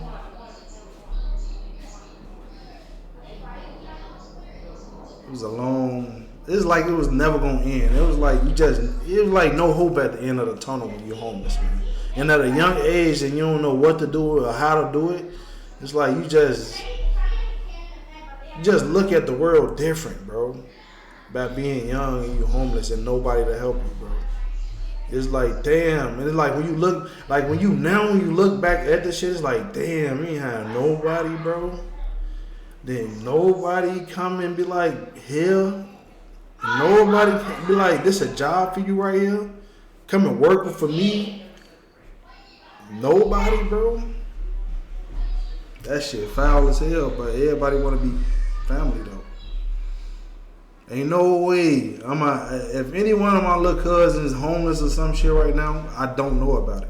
Because if I did know about it, I'll make it my duty to go find their ass and put some fucking, instill some type of motivation in them. And help them find a job. Help them get a car. Help them do something. You know what I'm saying? Ain't nobody never did that for me. Motherfucker ain't never bought a car for me. Motherfucker ain't never nothing. None of that. I had to thug that shit out myself. You feel me? And that's why I am the way I am today. I had to really go fishing. I had to teach myself. Because ain't nobody else teaching. So yeah. Most motherfuckers got daddies. Most motherfuckers got uncles. Most motherfuckers got big brothers. Motherfuckers got big cousins. Most motherfuckers got a lot of family, you know what I'm saying, that they can always go to or get a job from or even talk to or get advice from. When I went to my damn cousins and tried to talk to my older cousins about some real life shit, these motherfuckers was laughing and shit, or it was just some goofy shit, man. Like, yeah. Most of these niggas in my families is goofies. But do you think they ever went through what you went through? Did you think they understand the story you was telling them because they never been through it, and that's why they found it like kind of laughing and funny because maybe they always was homegrown. They never had to go through like homelessness and stuff you had to go through as your young age. I'll give you an example. Let me give you an example. So one day my mother of my kids got into it with my mother and my sister and them and whatever. So they fought or whatever, and then it was a big thing or whatever. I was mad or whatever. So I left with the mother of my kids. We left in our car. We went over there where our cousin was living at, where everybody would come at and drink and chill and shit at. So bam, I go over there and I tell my older cousin them the situation of what happened. So now these motherfuckers laughing and playing and shit. I'm looking at their ass like, how that shit goofy as hell, bro. Like, little in my head, I'm just like, this is some goofy ass shit, bro. I'm trying to tell one of my grown cousins, multiple grown cousins, what I'm going through at this time. Some real shit. Motherfuckers turning to jokes, drunk, laughing. Like, yeah, That's when I knew I couldn't go to none of these motherfuckers in my family about no vent shit, no nothing. You know what I'm saying? So that's an example, man.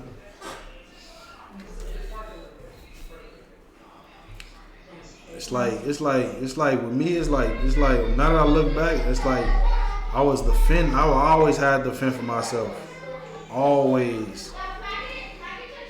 And even when I was young, I always fought my brother battles. Anybody was trying to mess with my older brother, I was fighting them. Even when I was younger, like this shit just, I always had to defend for myself. I never really had nobody to really defend for me. Never. Even now to today, it's always me. It's always gonna be me. And my kids, of course. Now that they getting older, but I never had no motherfucker to defend me. That's why I am how the way I am. Can't nobody just run no game on me. Can't nobody just tell me anything. You can't just tell me you love me. How you love me and how? You gotta show me. Everything people say or do, you gotta show me. Ain't no just saying stupid shit no more. You grown as hell. You gotta show me better than you can tell me. And if you can't do that shit, ain't no point us being around each other. That's why I don't be around people. So, I know that you went to Trump. What is one positive thing you can, like, advice you can get, other than support, what is one positive thing that you could, like, say to your family as far as being family? What is one thing that they can get out this interview you can tell them, like, other than support, you support me, or what is, like, one positive thing that you couldn't say, like, everything wasn't negative, it was like your I statement, but as far as, like, positive, like, either it's your little cousin, your nephews, what one thing you could tell them now today in this interview before we end it? One positive thing I can say to the family as a whole.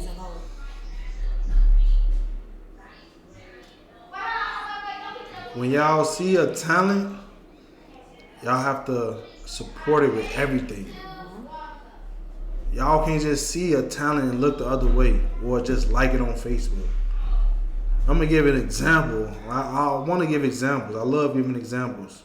I got a little cousin that took off with rapping. I got a little cousin that took off with basketball. You know what I'm saying?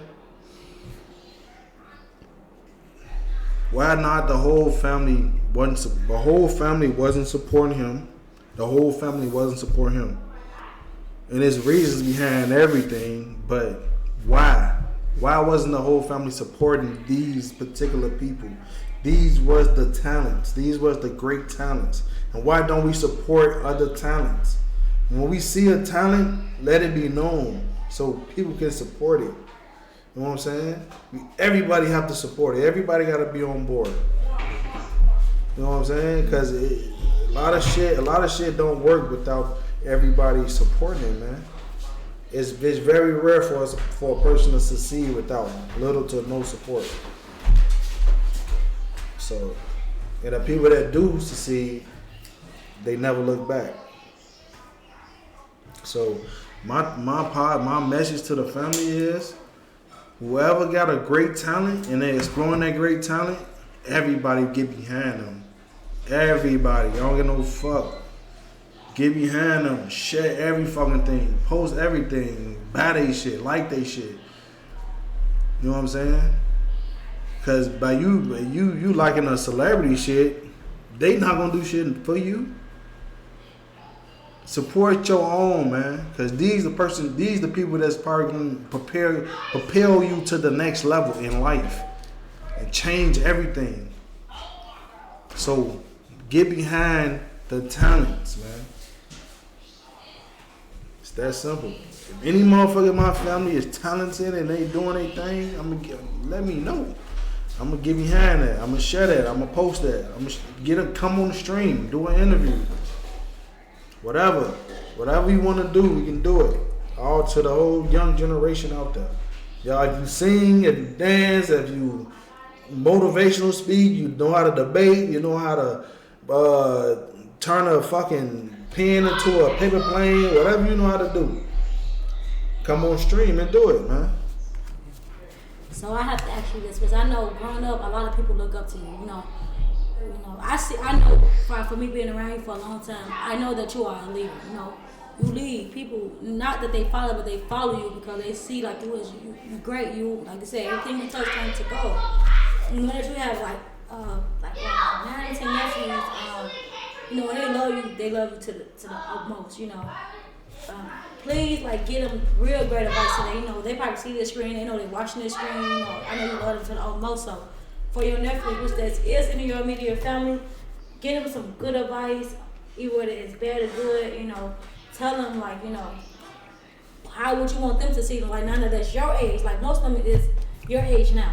So get them some good words and motivation to how be don't have kids. You already said that, but what good words you can tell your nephews? Because they really, really look up to you. Like really look up to you. What good things could you say about them and information you can get them today in society? All right, to my nephews or to anybody that's around their age, around any teenager or anybody that's under 30, under 25, 27, whatever within that range, man. Stream. Get a camera, sit it down, sit your ass down, play a game, whatever game you like, or talk, whatever subject you like to talk about. Or whatever you do, if you don't love social media, put a green screen up and let everybody see your social media and talk to your fans. Like, do something with your time. Now, like I said before, do not think about no kids. Do not think about no job. Worry about perfecting something. It's just like trade school. You gotta get a trade, figure out how to do something with your hand. You gotta figure something out now. Teenage till you 25 is the time you figure yourself out. You shouldn't be worried about no kids. You shouldn't be worried about no job. Teenage till 25 is when you figure yourself out, man. Find something that you love to do. Get a camera and put that fucking camera up and work your ass off every single day. You gotta be consistent, you gotta be dedicated, and you gotta stick to the plan. You know what I'm saying? Don't let none tell you from the plan. Because if you don't, you're gonna be struggling for the rest of your fucking life. Working a fucking job for the rest of your life. Get your shit together as teenage to 25, get your shit together, man. Every motherfucker out there, stop worrying about a fucking sex or a fucking gun. Worry about what's your fucking talent. Every black person have a talent. Every black person have a talent. But it's always destroyed by the fucking streets, drugs, sex, hip hop, rap. Everything get taken away from us, man. This is the golden time. From teenage to 25 is our golden years of when we need to do what we need to do. If you want to be the president, you want to be a senator, you want to be a fucking doctor, you want to, whatever you want to, this is the age group to work on that. And only that. Get y'all shit together at this golden age, man. Before y'all get 30 or 40 and be looking back like, what the fuck did I do with my life? And have 5, 10, 30, and 9 kids at 40. Still working a fucking job. Slaving. You know what I'm saying? You don't want to go through that. Don't nobody want to go through that. Get your shit together, man. Your golden ages. I don't give no fuck if you ain't got no daddy, no mama, no auntie, no brother, no, I don't give no fuck if you ain't got nobody in your life. Figure out what you want to do, man. This is the time to get your life together. And kids is not one of them. Do not have no kids, man. Do not fucking have no kids. 18 to 25 is no kids on. No kids on. Nobody out there. Okay, so now we know that we a TV show. So I want to ask you the same thing for us, the young women in your family, because we not just talk to men here, talk to the whole variety, everybody, what you went through as a woman figure in your life. What what good advice would you tell the young women in your family? Because you do have young women in your family. We just not talking about men here because it's a work. What we're talking about. So what is advice you would get the young women in your family today, and what advice would you get them to take away from this interview also? So for the young women in my family, be wise on who you partner with. Make sure the partner that you choose is a partner that's for you, that's have a positive mind, that's developing, that's trying to get to a next level or whatever he got going on. Be true to yourself. Don't fall for none of the bullshit that these niggas is doing out here, running game and all that. Try your best to stay to yourself and work your way and work on your craft. Whatever you doing, work on your craft, man. 18 to 25 is working on your craft. The niggas is distracting. The females is distracting.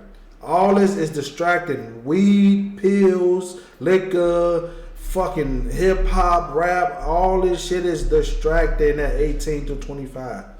They want your brain, man. You know how many people in the fucking hood that people could say they could have went to the NBA, but the streets got to their ass? You know how many fucking females that could have went to the WNBA but had a baby at 14? Could have ran track, could have fucking did whatever, been a scientist, went to college, goddamn it, whatever. Police officers. But guess what? The streets got them. The pills got them. The weed, the lean, the sex got them. Don't get got, man. To everybody in my family, even if you're not my family. 18 to 25 is your golden years, man. Don't get got. Don't get got, man. Have your own brain. Work on your craft. Don't worry about a job. Don't worry about no kids. Worry about yourself, what you good at. So that conclude the questions for today. I'm like, I love this interview. Getting to know an aspect of a man life from young one childhood to everything you've been to, jail, seeing people get on life. It's good to hear a man perspective of things, and it's great to hear your story. Your story is going to help somebody else. Same person that's going through something with you can be like, oh, I went through the same thing. Maybe they can help them, like, either reach out or either talk about it or make their own podcast and tell their own story. Yeah, when you just said that, it made me think of something, man. For the people that's homeless out there, get you a car, man. Whatever you gotta do, make sure you always have a car. That could be your fucking house until you get on your feet, man. Start off with a car first. Get you a job, whatever you need to do. Get you a bike, do Uber Eats on a bike till you get an e-bike. Then from an e-bike, you try get you a motorbike, motor scooter, car. You know what I'm saying? Whichever direction you want to go, man. Just, you have to be dedicated, bro. Do not depend on nobody else but yourself. At the end of the day, they're going to talk about you. They're not going to help you. They're not going to give you no advice, man. So don't even attempt to even try to go to your family, bro. Unless it's somebody that's willing a helping hand. You know what I'm saying? That's thorough. That's genuine. Not trying to use you for something that you got. At the end of the day, you homeless out there, man. Get you a fucking car, or get you a car because you need shelter. At the end of the day, work your ass off. However way you gonna work your ass off to get you a fucking car. Use that for your shelter, man. Then you work on get you a crib. You know what I'm saying? Don't be out here fucking jagging your credit off, trying to get a phone, selling the phone, doing all this stupid shit, fucking your credit up. Don't touch your credit, bro. Get you a phone and you pay that bill on time. Anything that you get in your name, you pay that shit. If you can't afford it, don't put it in your name. You're going to fuck yourself up at the end of the day. Get your car, then you get your house, then you build your credit, you go from there, man. And you will figure yourself out once you do all that. You will figure the rest out. It's easy once you do all that. It ain't easy, but it'll get easier. as you figure it out.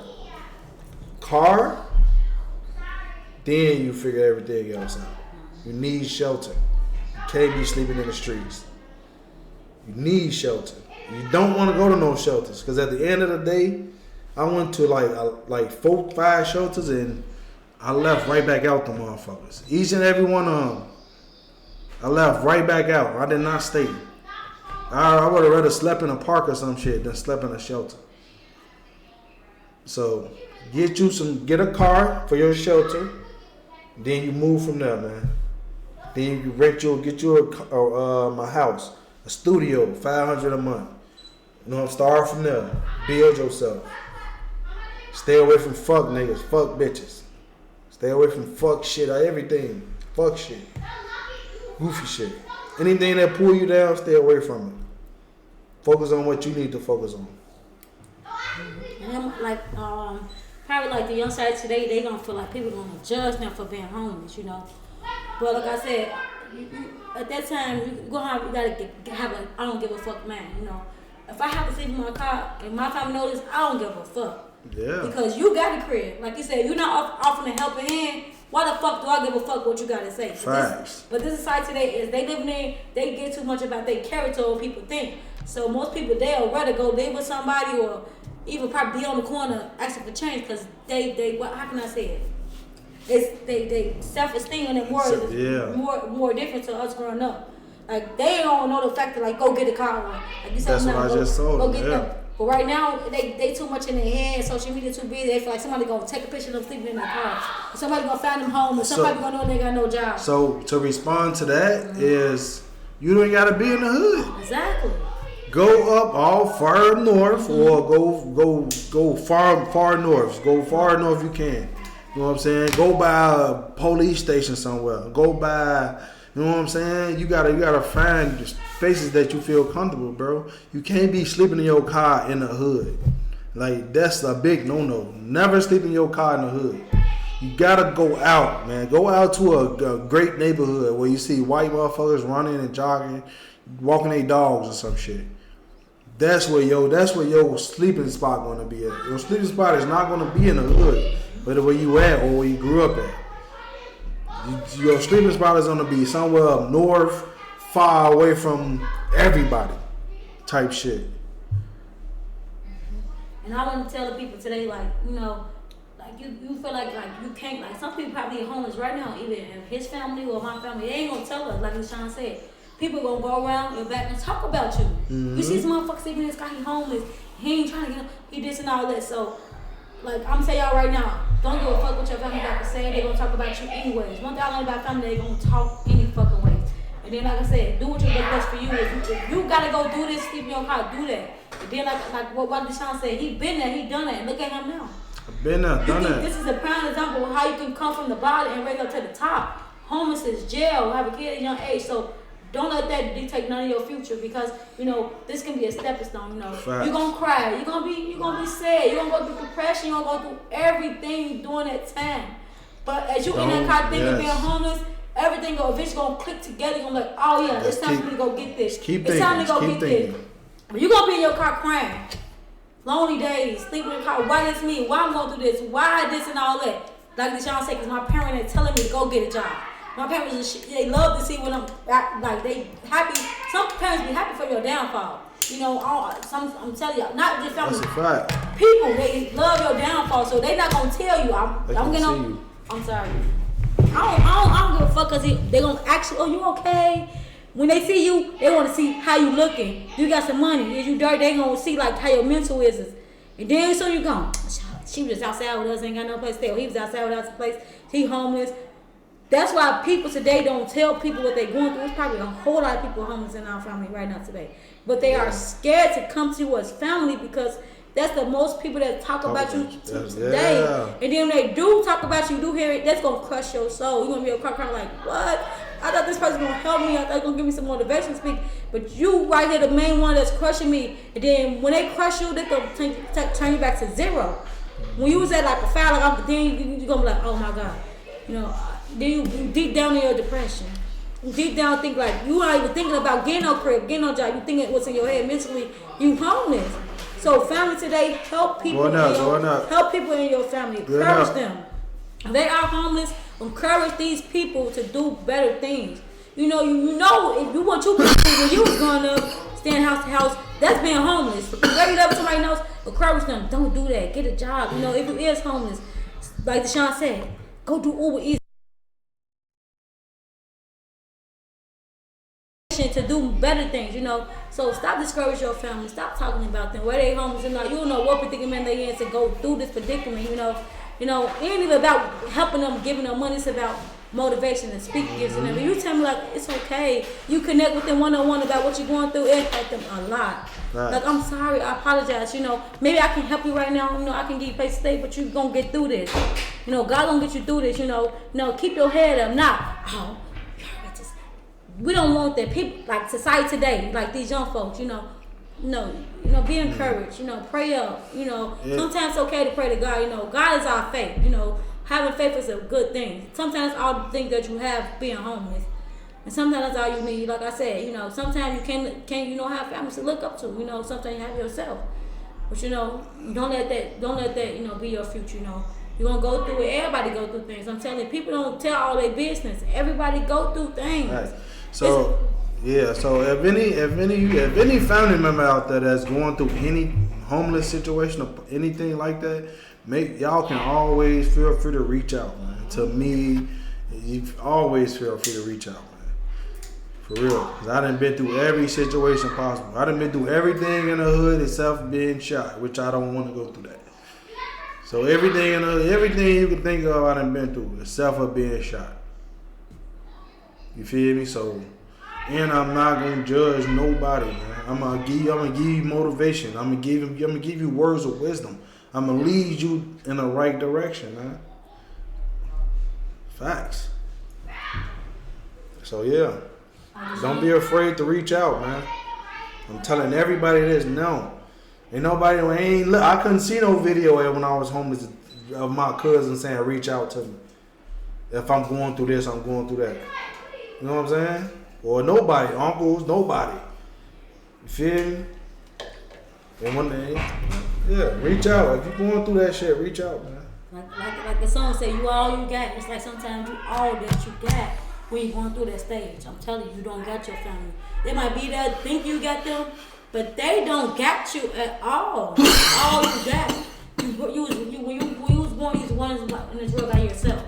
So sometimes you gotta teach yourself to be by yourself. And if you can't do that, you're not gonna survive in this world. Homelessness, have a job or not, So my encouragement to y'all is like, they're your truth. The truth is your truth. Whether you homeless or not, eventually you're gonna get through this. If you put your mind, some people just give up. If you don't give up, I want to do better and I'm homeless, you're gonna do better. You're gonna get through this. Yeah, just gotta put that work in. Put that work in. Can't stop working. You can't stop. Whatever you're doing, you can't stop. Can't stop, won't stop. You gotta keep going, man. You feel like it ain't enough. It's not that you're not doing enough. It's just the position that was in as you was younger didn't get you to that point that you want to be at. So it stopped you to the point you was like, some people they have a midlife crisis like, oh my God, what the fuck? Because their parents want them to teach them how to go through that crisis. Like I say, one thing that I learned you have to have. How can I put this? It's called life skills. Yeah. One thing people don't teach people about is something called life skills. You have to have life skills to go through life. We ain't not even talk about life skills at all. Life skill is life skills, like surviving, how to be homeless, manners, all that. So today parents teach your kids life skills. So life skills is very important. It's called life and it's called skills. So you have to teach the people that because I sometimes I feel sorry for some people I see that is homeless. But when I do see them on the scale, like I feel like I've been through that. What's going through their mind? Or how can I help them? And sometimes I can't help them. I can give you words of comfort, but I can't. Like some people, they can't help you. Yeah. But you feel their pain. I feel like people gotta. At the end of the day, people gotta want to help themselves. If you don't want to help yourself, it's not gonna get better. If you keep depending on, I'm gonna go live with this cousin, I'm gonna live with that person, it's not gonna get better at all, bro. Only thing gonna happen is bullshit, drama and bullshit. You gotta leave all that shit, get you a car, sleep in your fucking car till you rent you a crib, build your credit up. You know what I'm saying? Goddamn it. Go on, you can research anything that you want. You can buy a house, invest into a house, whatever you want to do, man. Put that camera in front of you and do your thing. Even when you're homeless, put the camera in front of you. Blog your everyday homeless life. Mm-hmm. Every day, tell people what you're going through online. Mm-hmm. Your family gonna be talking about you, but the people that don't know you is gonna be supporting you. Mm-hmm. Them the ones that's gonna get you out the homelessness. It's possible, man. Everything is about cameras now. Get you a fucking camera, put that motherfucker down, game it out, vlog your everyday life, IRLs, stream, whatever you want to do. You can't just when you see 1 view, 2 views, people get discouraged when they see 1, 2 views every day. You can't get discouraged about that. You can't look at the views, man. You just gotta put the content out. You know what I'm saying? You just gotta do it. Eventually people gonna look. Eventually people gonna fall in line. You know what I'm saying? Eventually once the celebrities get to posting your shit, then they gonna be like, oh shit, let me start watching this shit. So yeah, you just gotta be dedicated and consistent, man. That's the 2 things you gotta be to get out of any slump that you in. Dedication and consistency. Don't give up. Don't give up. Never give up. You might go through your lowest point in life. You might go through shit. Your mental, everything might be so low. You're gonna quit. You're gonna question everything. You're gonna question why people ain't help. You're gonna question everything. Don't give up.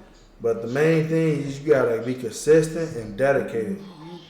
And you gotta have a plan. Think of what you want. Like don't just go out every day just going blindly going outside every day. Think about what you working for, what you trying to get to. Mm-hmm. Think about your future. What you gonna be 5 years from now? What you gonna be 10 years from now? You know what I'm saying? That's what you gotta think about, man. Think about your future. Think about your kids' future. Yep. Anything else you want to say? No, that was just that time. Yeah, that was just my ending of the conversation on Deshaun. It was about him. Like, I would just let y'all know, just don't give up. You know, people gonna go through things. You're gonna go through your life with just family, friends, etc. But it's like, you know, all you got is up to you to stay focused and motivated. Like I said, just keep going and keep going and keep going and keep pushing. And eventually you're gonna make it out. Wherever you want to go, wherever you want to be. You know, like Deshaun, it's all about motivation. Be dedicated. Be dedicated. Dedication is the word for today. Dedication, man. And that's the it for this episode, man. And remember, pay attention to your circle before they hurt you. Stay out the hood, man. Ain't nothing good is happening in the hood. Appreciate everybody for pulling up. This your boy DishonTMC with your girl Shavante D. Until next time, next episode, make sure y'all hit that follow, make sure y'all hit that sub, man. Yeah.